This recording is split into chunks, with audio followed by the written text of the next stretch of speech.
Hello and good day, my dear students. So, for this lesson, what we are going to study is all about the ethical foundations. Okay, this is the beginning of all lessons in ethics because we wanted to go back to the basics.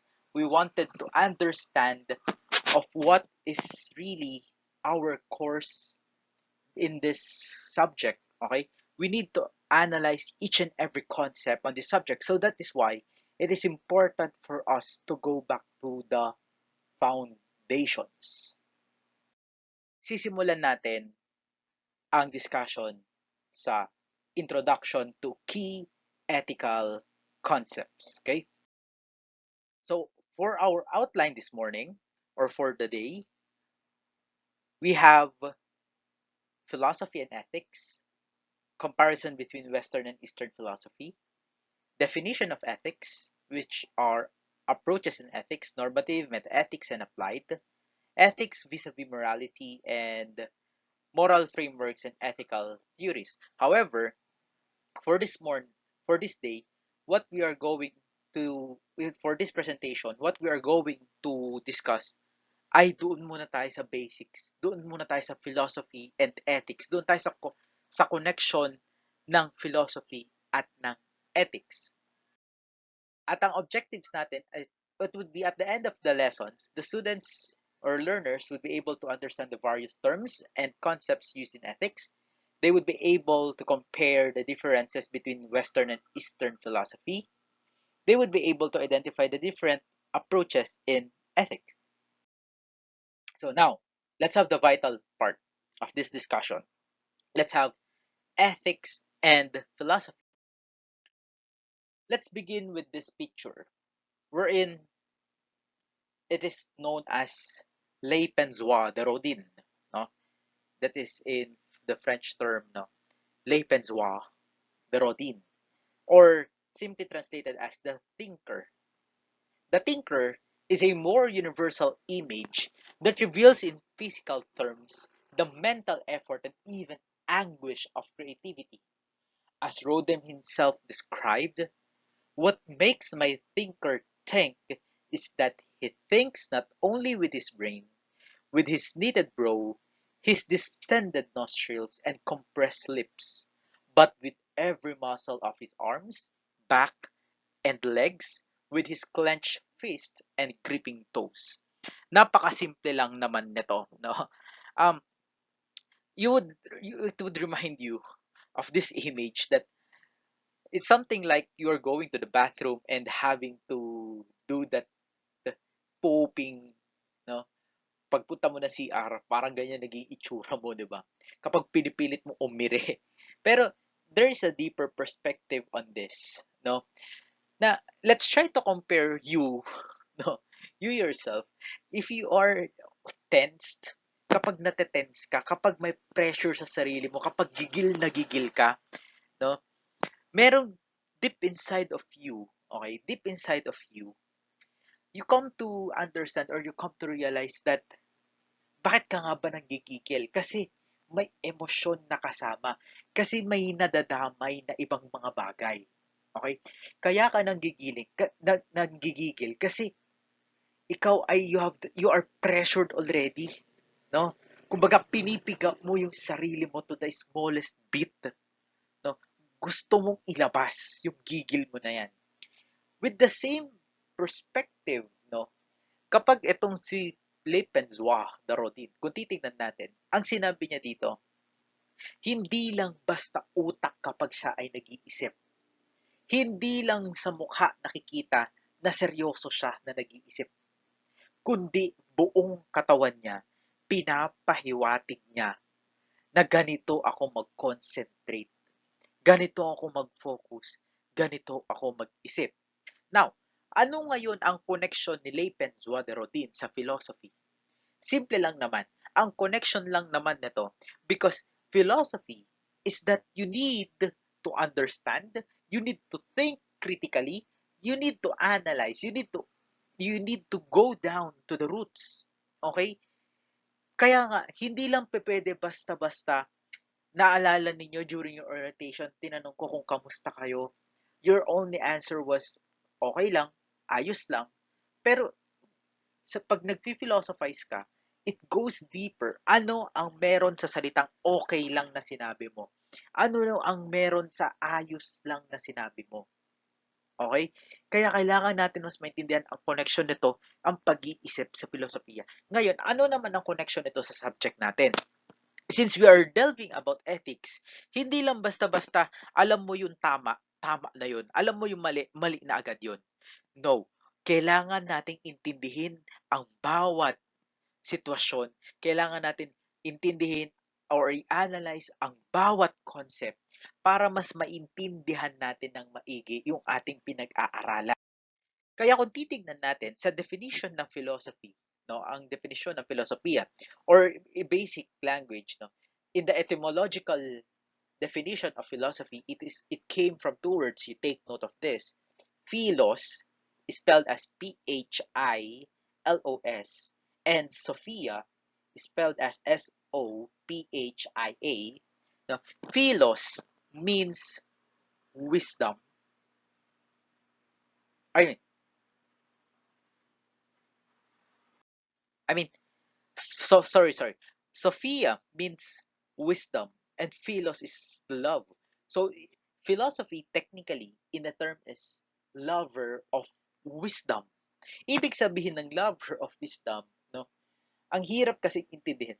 Para mas madali nating maintindihan ang etymological as the lover of wisdom, no? Na meron tayong pinanghuhugutan na inaalam natin, na curious tayo sa mga bagay-bagay. Kaya nga sa definition of philosophy, it is a science. It's a science. Pag sinabi natin it's a science, of course, it is a branch of knowledge, right? Of all things. So it's not just specifically to a certain thing. Unlike with that of in the sciences, we have biology, the study of life, chemistry, the elements, di ba? Pero ito kasi ang philosophy is all things, lahat ng bagay by their highest causes and ultimate principles. Yung pinaka-rurok at kaibuturan. Yan ang ibig niyang sabihin dito. Na ibig sabihin, as known by the light of natural reason alone, na tayo mismo ay mag-iisip-iisipin natin na nanggagaling sa atin, natural reason nga eh. Remember na tayo bilang tao ay rational beings. When we speak about rational beings, you have the capacity to reason. Ibig sabihin, pag natural reason, ikaw mismo bilang tao ay aalamin mo, no, ang rurok o kaya yung kaibuturan ng pinag-aaralan natin. Kaya nga, pag sinabi natin philosophy, lahat ng bagay. Kaya sa simpleng explanation, no, mabalik tayo sa example ng isang upuan. Ano ba ang end ng upuan? Dapat upuan siya, hindi tinutungtungan, hindi tinutumba, kundi yan ay inuupuan. Di ba? The chairness of the chair. Yung lamesa pinapatungan ng mga gamit. Hindi yan basta pang display lang, kundi ang essence ng lamesa na yan ay patungan ng gamit, gagamitin yung lamesa. Yan ang ibig sabihin nun. That's a simple explanation that I could give. Okay? Now, we have now ethics and philosophy. We have defined now philosophy. And now let's go on kung paano ba nagmula itong si ethics at philosophy. Ano ba ang koneksyon nitong dalawang ito?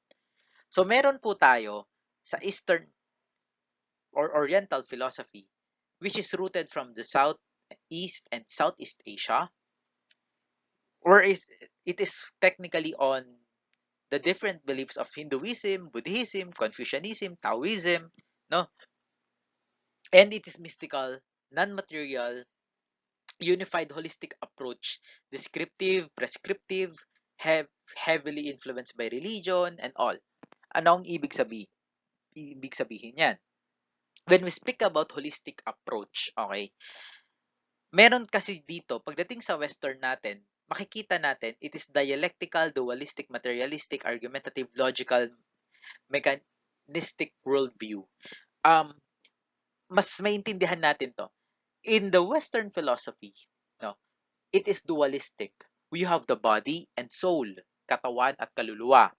Pagdating sa Oriental, iisa lang, no? Holistic, magkasama ang katawan at kaluluwa.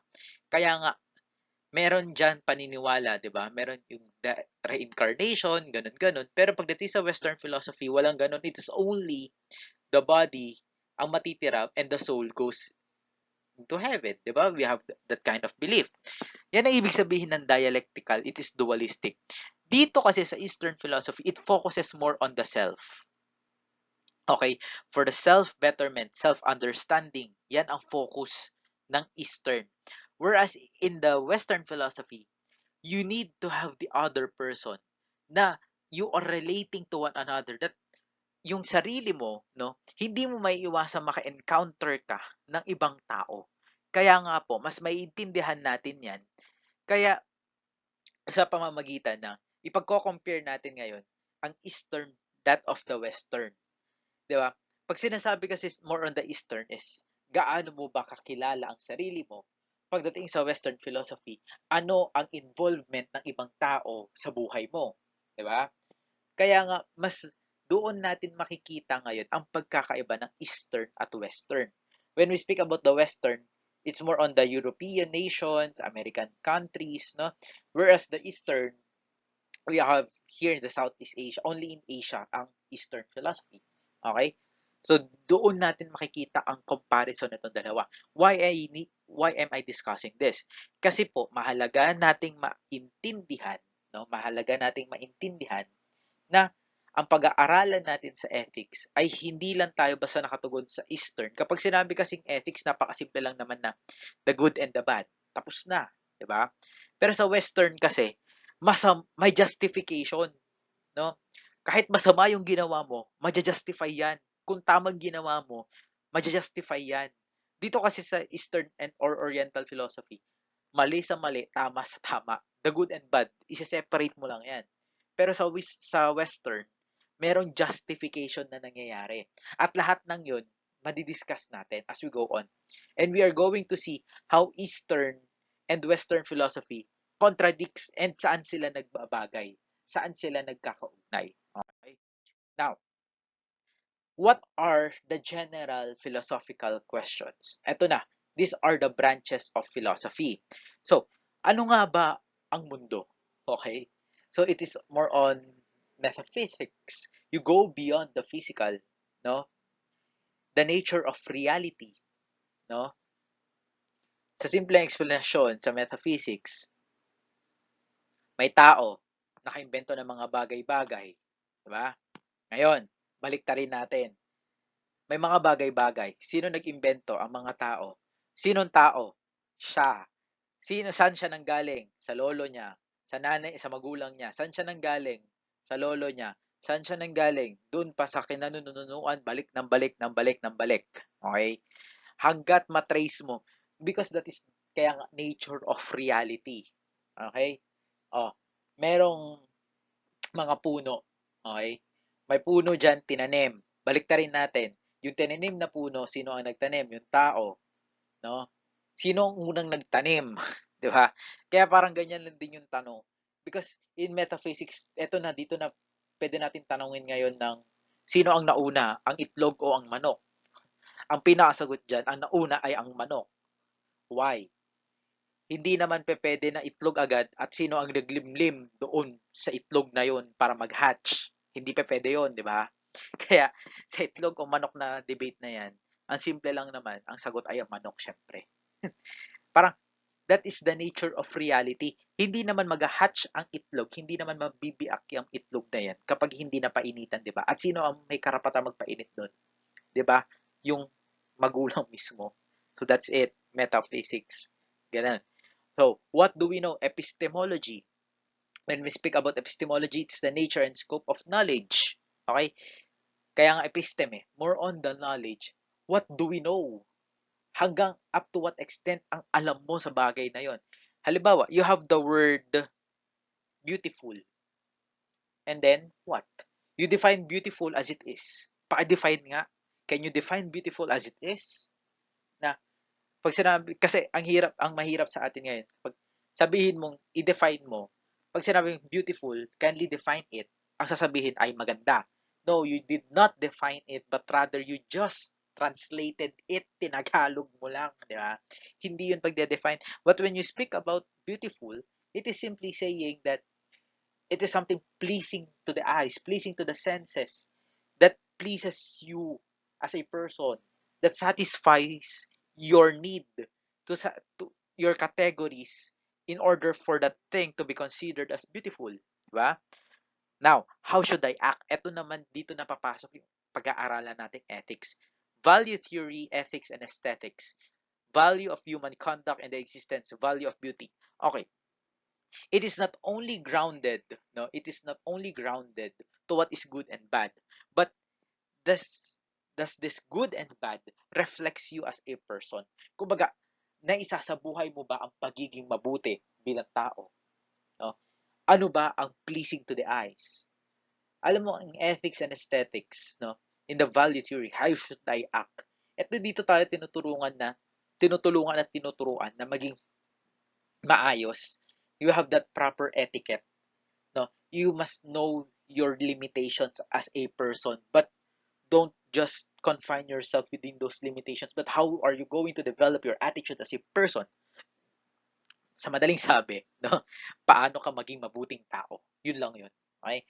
Now, how do I express truth correctly? It is through logic, the validity of arguments. Ang logic at ethics, may connection din yan. Okay? May ginawa kang bagay. Bakit mo ba ginawa yung bagay na yon? Okay? Meron niyang validity of arguments. Halimbawa, let me just give you a quick example. The connection of ethics and logic, you take note of this. Ethics and logic simply is this. Sa ethics and logic po, no, ang connection lang naman nito ay napakasimple. Halimbawa, ikaw ay may pamilya. Wala kang maipakain. Okay? Ngayon, ang ginawa mo, pumunta ka sa isang supermarket, nagnakaw ka ng pagkain para may pakain ka sa pamilya mo. Now, here comes logic. Saan siya papasok? Kapag ikaw ay nahuli, okay? Kapag ikaw ay nahuli, paano mo i-explain ng maayos yung ginawa mo na pagnanakaw? We know that stealing is a sin. Pagnanakaw ay kasalanan. 'Di ba? Mali yun. It's bad action. Pero, no, ginawa mo yun, it is because walang-wala ka na. Sobrang hirap mo na sa buhay. Kumbaga, nadala ka na lang, no? Yun lang ang pinaka-paraan na naisip mo. So, is your argument valid to justify yung pagnanakaw mo para maging tama ito dahil ikaw ay wala may pakain sa pamilya mo? Diba? Yun ang pinaka-connection ng ethics and that of logic. Sana naiintindihan to. And now, let's move on to the world of ethics. Okay? So, really, the question is, what is good? Ano ba talaga ang tama sa mundo? May tama pa ba sa mundo ngayon? Diba? Yan ang pinakatanong kasi ng ethics eh. May tama pa ba? Ano pa ba? Alam pa ba natin ang tama sa mundo? Alam pa ba natin ang comparison ng tama at mali? Kasi sa panahon natin ngayon, kahit mali eh, tama na rin eh, di ba? Yung tama nga, nagiging mali eh. Di ba? Example, madali lang naman example yan eh. Di ba? You wanted something.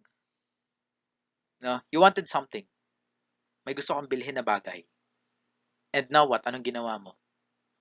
Nagpakahirap ka, nagsumikap ka, nagtiyaga ka magtrabaho, pinaghirapan mo para mabili mo yung bagay na yun. At pero in the end, ano sabihin ng tao? Wala. Ano, nagnakaw lang yan. Wala, ganito, ganyan yan.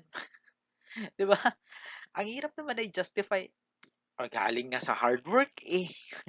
Paano natin i-justify ngayon yan? Kung ang paningin din ng ibang tao ay mali sa ating paghihirap, pero alam mong tama ang ginagawa mo. 'Di ba? At mayroon naman mga instances na alam mo na nga na mali yung pagnanakaw, hayaan na natin. Hirap na hirap naman sila. Hayaan na natin. 'Di ba? So, paano, alam pa ba natin dito sa mundong ibabaw what is really good and bad? So, this is the real dilemma of ethics. No? So, in the definition of ethics, it is called as moral philosophy, which refers to any system or theory of moral values and principles, philosophical discipline, concerned with that with what is morally good and bad and morally right and wrong. And the etymology came from the Greek word ethikos, or relating to one's character, which is also derived from the Greek word ethos, character or moral nature, which investigates the morality of human conduct. And morality, on the other hand, is concerned with the rightness or wrongness of human action, judged according to the motive, circumstance, and nature of to the act itself. So simple lang naman, ang ethics is tinatawag natin moral philosophy, system or theory of moral values and principles. Kaya nga po, ang ethics kasi, ito ay more on the character of the person. Kaya nga, from the Greek word pa lang, makikita natin relating to one's character. Now, um, in the concept of ethics, my dear students, no, in the context of ethics, it is your moral nature as a person. Alam mo tao ka. Sana, 'di ba? Sana alam mo tao ka. Siguraduhin mo muna na tao ka, no? And ang hirap kasing sabihin na ito yung tama at ito yung mali. Pero kaya nga nandiyan si ethics kasi meron tayong tinatawag na halimbawa ito yung kultura ko, yan yung kultura mo, ito yung kinalakhan ko, yan yung kinalakhan mo. Kaya nga system or theory. Ngayon, ang trabaho lang natin ay alamin natin na kung itong isang culture na to ay pwede ba nating i-judge na mali yung isang culture na to? Tama ba tong culture na to? Tama ba tong kinalakhan niya? 'Di ba? So, it really investigates the morality of human conduct because it's really hard for us to understand what is really good and what is really bad. Okay? Kaya nga, nandiyan, ano naman ang trabaho ni morality? Ang trabaho ni morality ay i-judge niya ngayon according to motive, circumstance, and nature of the act itself. Sa madaling sabi, sa ethics, meron talagang tama at meron talagang mali. Sa morality, eto hahanapin niya yung i-analyze niya kung paano tama ang sitwasyon, paano maging mali yung ethics na yun, no? So, this is the definition of ethics. I hope you understand it. Let me give you an example. In ethics, it is simply stated as the moral philosophy is the investigates the morality of human conduct. Okay. Now, I was born in a let me give you an example. I was born as a what let's just have this one as an example. Pinanganak ako sa magulong buhay, magulong pamilya. Doon ako pinalaki. Ikaw, pinalaki ka sa payapa, sa tahimik, sa walang problemang pamilya. Now, lumaki ako na basagulero, lumaki ako na loko-loko, palamura. Ikaw, lumaki kang matiwasay. Okay? You have a different background, meron ako different background. Ngayon, napasaktan kita dahil napasaktan mo ako. Halimbawa, umutang ako sa'yo. Okay? Umutang ako sa'yo. Pinahiram mo ako. Binayaran kita, pero naningil ka pa ng higit pa. Kaya kita nasaktan. Okay? Ngayon, ang trabaho ni morality ay i-judge niya ngayon kung sino ang mali sa ating dalawa. No? Ganito yung background ko, masama ako, mabuti ka. Pero nung humiram ako, binigyan mo ako. So, parehas sa mabuti yon. Pero nung binalik ko ay humingi ka ng interes. Dinagdagan mo. Ngayon, wala akong pandagdag kasi ito lang yung napag-usapan, nasaktan kita. Ngayon, diyan na papasok ang morality. Ano ba ang motive? Bakit ginawa? Ano ba yung circumstance? Bakit nangyari yung problema na yan? At ano yung nature na nangyari na yan? So, that is the connection now of ethics and with that of morality. So, I hope dito muna natin i-end yung discussion because meron pa tong kadugtong. Okay? So, I hope you have understand this discussion. I hope you have learned something. Sana may natutunan at may naintindihan kayo. If you have any questions, clarifications, just feel free to question it during our online sessions.